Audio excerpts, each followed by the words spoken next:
जय माता दी फ्रेंड्स। आप सबको नवरात्र की हार्दिक शुभकामनाएं। फ्रेंड्स, नवरात्र आज से शुरू हो गए हैं और आज से 9 दिन हम सभी माता रानी की पूजा अर्चना करेंगे, उनको प्रे करेंगे, क्योंकि हमें उनमें बहुत ही विश्वास है और हम जानते हैं कि वो हम सभी की माँ हैं, हम सबको बहुत प्यार करती हैं। पर अगर हम उनके सभी रूपों को अच्छे से समझकर उनका पूजन करेंगे तो वो पूजन बहुत ही विशेष हो जाता है, बहुत ही स्पेशल हो जाता है, क्योंकि तब हमें उस पूजन के फल भी बहुत ही स्पेशल मिलते हैं। ये इसलिए क्योंकि जब हम किसी को पूरी तरह से समझ लेते हैं तब उनमें हमारा विश्वास बहुत ही अखंड हो जाता है, और ये बहुत ही इम्पोर्टेंट एस्पेक्ट है भक्ति का और हर रिश्ते का भी। और माता रानी के बारे में जानने के लिए नवरात्र से अच्छे दिन तो हो ही नहीं सकते, इसीलिए इन नवरात्र में हम 9 दिन एक एक करके माँ शक्ति के 9 रूपों को समझेंगे और जानेंगे कि वो हमें क्या क्या सिखाती हैं, एनर्जी की कौन कौन सी फॉर्म्स प्रेजेंट करती हैं और हमें कैसे एम्पावर्ड बनाती हैं। तो आइए शुरू करते हैं माँ शैलपुत्री के साथ। माँ शैलपुत्री, ये नाम रिप्रेजेंट करता है कि माँ शक्ति जब इस धरती पर आई थी तो वो ह्यूमन फॉर्म में आई थी, बिल्कुल हमारी तरह आई थी।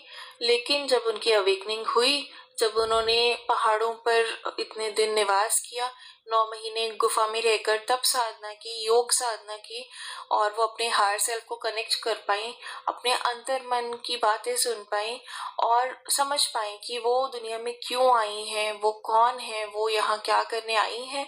तब उन्होंने और भी ज्यादा मेडिटेट किया, तब साधना की और योग साधना की, और उन्होंने अपनी शक्तियां गेन की। तो माँ शैलपुत्री जो है वो उनका अवेकनिंग पीरियड भी रिप्रेजेंट करता है जो पहाड़ों में था।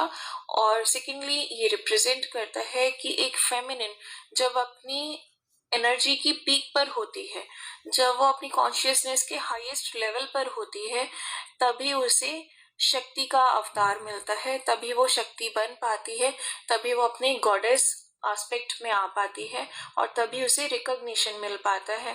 जब एक फेमिनिन ये समझ पाती है कि ये जो संसार है ये मोह माया है, यहाँ पे सब कुछ एनर्जी है, यहाँ पे अपना जो भी हमारा कर्म है उसको कंप्लीट करने के लिए हम आए हैं, उससे लर्निंग्स लेकर कुछ चीजें सीखने के लिए हम आए हैं। और यहाँ पे जो कोई भी है वो सब एक सोल है, हमें उन्हें सिर्फ एक सोल के नजरिए से देखना है कि हर कोई सोल अपनी एक जर्नी करके आ रही है, उनकी अपनी सोच है, समझ है, बिहेवियर है, कर्मा है, वो उसी हिसाब से बिहेव करेंगे। पर हमें खुद पर फोकस होना है। अगर हम लोगों की अच्छाई करने के लिए दुनिया में आए हैं तो हमें वो ही करना है, उसी पर फोकस होना है। माँ शैलपुत्री जो है वो ये रिप्रेजेंट करती है कि एक एम्पावर्ड फेमिनिन जो होती है, जब अपने कॉन्शियसनेस के हाईएस्ट स्टेट पर होती है, जब उसका एनर्जी लेवल पीक पर होता है, ओनली देन वो ऐसा कुछ कर पाती है कि वो एक गॉडेस एनर्जी में आ पाती है। तो फ्रेंड्स, ये है माँ शैलपुत्री जो हायर कॉन्शियसनेस के बारे में हमें सिखाती हैं, हमें बताती हैं कि सिचुएशंस को और लोगों को माफ़ करना कितना इम्पोर्टेंट है, फॉरगिवनेस कितनी इम्पोर्टेंट है, और सिचुएशंस को और लोगों को और बहुत सारी चीज़ों को लाइफ में एक्सेप्ट करना कितना इम्पोर्टेंट है, लर्निंग्स को एक्सेप्ट करना कितना इम्पोर्टेंट है, तभी हम लाइफ में आगे बढ़ पाते हैं। फ्रेंड्स, अब मैं आपके साथ शेयर करूंगी नवरात्रि के लिए कुछ बहुत ही स्पेशल टिप्स।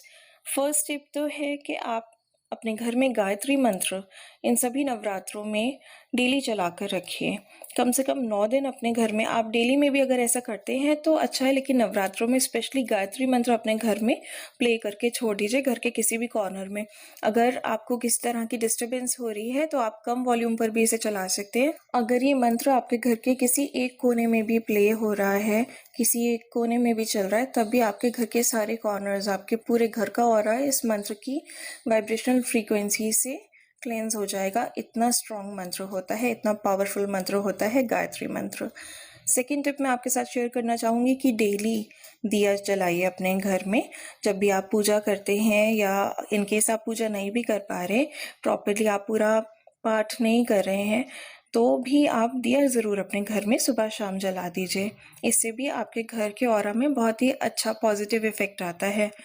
थर्ड टिप है कि अगर आपको अपना ऑरा प्रोटेक्शन करना है तो आप डेली में भी दुर्गा कवच का पाठ कर सकते हैं या श्रवण कर सकते हैं, लेकिन इन नवरात्रों में स्पेशली आप डेली दुर्गा कवच का पाठ कर सकते हैं, दुर्गा सप्तशती का पाठ कर सकते हैं या उसे श्रवण कर सकते हैं।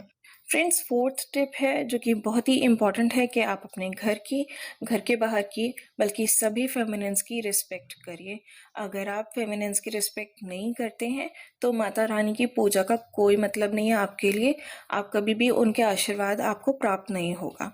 तो you should always respect women, और ये रिस्पेक्ट आप उनको किसी भी वे में शो कर सकते हैं, उन्हें एजुकेट करके, अपने घर की फेमिनिन्स को समझ के, उन पे ट्रस्ट करके, उन पे बिलीव करके, उनके साथ अपनी अंडरस्टैंडिंग शेयर करके, और घर के बाहर की फेमिनिन्स हैं आप उनको किसी न किसी रूप में हेल्प कर सकते हैं, इनडायरेक्टली उनकी एम्पावरमेंट में कंट्रीब्यूट कर सकते हैं।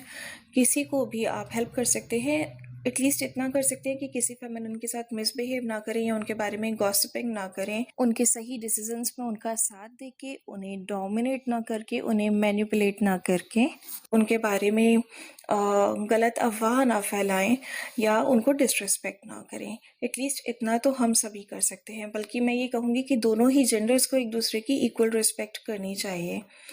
तो आज का ये वीडियो यहीं पर एंड करते हैं। Stay safe, happy, positive and blessed. जय माता दी।